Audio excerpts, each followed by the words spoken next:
Le spectacle s'appelle Drôle de troupeau. C'est tous les ans au théâtre de Troupeau-Mée. Des habitants montent sur scène pour faire le portrait de leurs voisins en toute liberté. On s'amuse, on exagère, tout le monde adore.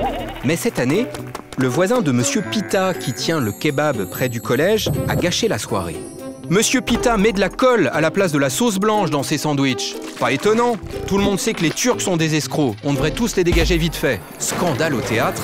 Le maire a quitté la salle en disant « Il y a des limites à la liberté d'expression ». Où s'arrête la liberté d'expression?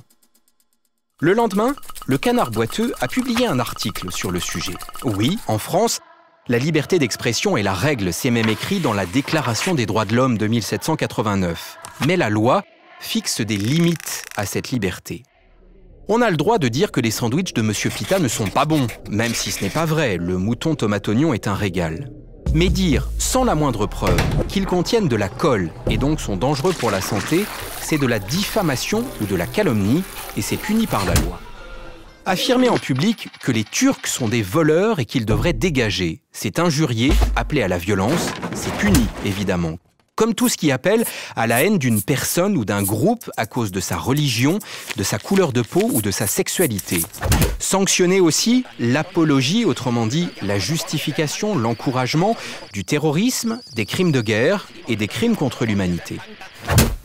Le Canard boiteux a aussi publié une interview de l'avocat du voisin, Maître Bavard, avec cette question. Alors on ne peut plus rire en France, on n'a plus le droit à la caricature?